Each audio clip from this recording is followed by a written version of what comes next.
Thank you, Devin. A great forecast. Hopefully it's good for everyone looking to get out and about, And this morning we're joined by Cindy Conlon of the Eagle River Warehouse Art Center. Thanks for joining us this morning. Thanks so much. So happy to be here. Now, it's exciting stuff going up to Eagle River. And tell us a little bit about this interesting sort of like art hub that you guys have up there. Art hub is a great way to describe it. The actual title is the Warehouse Community Art Center. Cool. And the idea was to bring people together in a place where they could share their interest in art and be inspired by art as well.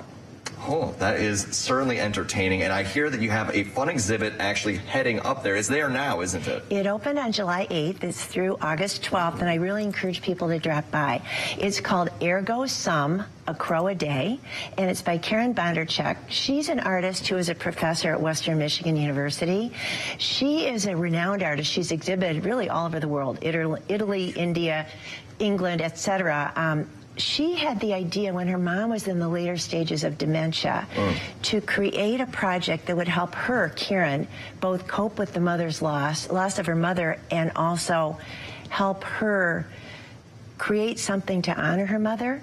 So she came up with the idea during an artist residency of creating a crow a day. That is a panel, 5 by 7, that she would each day create a crow in some inspirational way. She didn't have an overall plan. She just went with a day at a time, which was how she was trying to deal with the loss of her mother, a day at a time, and mark each day. And if you know about dementia, when you're losing your memory, you're losing the human being, and they're losing their life. And she wanted to not focus on what was gone and not worry about what might happen, but to be with her mother each day at a time fully, which is such an incredible gift to give anyone your full attention. So she created 365 of these panels. And it also became a labor of love, the way motherhood is. Anyone who's a mother knows there's a repetitive daily routine. There's a lot of work in motherhood. There's a lot of joy. So each panel was cut by hand. Then she mixed gesso, which if you don't know in the art world is a very old process. She did it by hand with gelatin and crushed limestone. 6 layers of gesso, letting them dry, sanding them, and only then putting on the image, which used gold leaf and ink and charcoal, lots of different media. Wow. There's a lot going on there, which is something very cool to learn about. I'm very excited for it. Now, if folks wanted to come and see that exhibit, it started on Monday, but how long is it going to be there for people? Through the 12th of August. We're open every day. It's at Warehouse Community Art Center at 107 South Railroad Street in downtown Eagle River. And how did the exhibit come about to being here up in the Eagle River?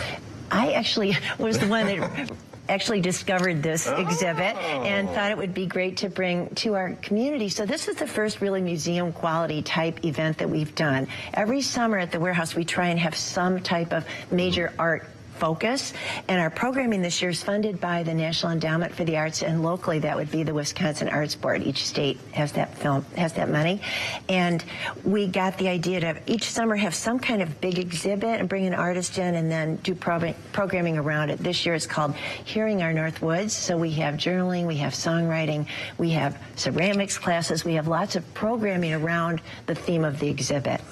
Lots going on there as well, and it's definitely very exciting. I'm checking my notes here, and it looks like not only can you look at art and create, admire it, but I also see there might be a spot to indulge in a beverage, maybe? Oh, my gosh, yes.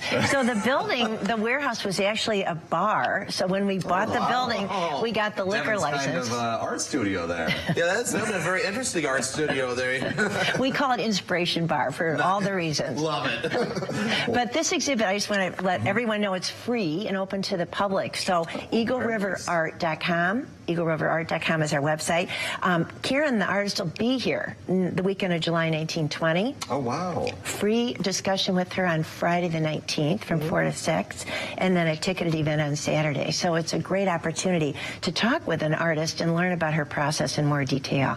No, that sounds absolutely fantastic. Incredibly interesting, and it's just unique how you have these exhibits coming through, a very interesting artist and talented, and then you also have the classes that people can come and learn, do pottery, amongst other things, as well as grab a beverage and kind of admire everything. The idea of community art is really what we're about. And for me, the art is the process, and it's amazing, but the community that's created, we were talking about Rob a friend of ours coming in. People who've never taken an art class. Now, he is a master ceramics artist winning state awards. That could be you, Devin. Maybe Master ceramics. Maybe someday in another lifetime. It's at that inspiration bar. You never know what'll happen. You never know. Yeah, that's the fun part. Absolutely. But so for folks looking to perhaps schedule a class or lesson or sign up for that, learn a new skill, really get into art or learn a little bit more about what the warehouse is, where would they go for that? It's eagleriverart.com. And stop by. We'd love to see anybody. I'll be there on this Sunday between 10 and 2 talking about the exhibit, and I'd love to see you guys show up between 10 and 2 on Sunday. Well, fantastic. We might just have to do that, and, grab a drink in the process. Maybe. Maybe. But thanks for coming on this morning, Cindy. We appreciate you taking the time. My privilege. Come out and see us. Fantastic. So, and coming up, we have What's Trending, including a look at Samsung's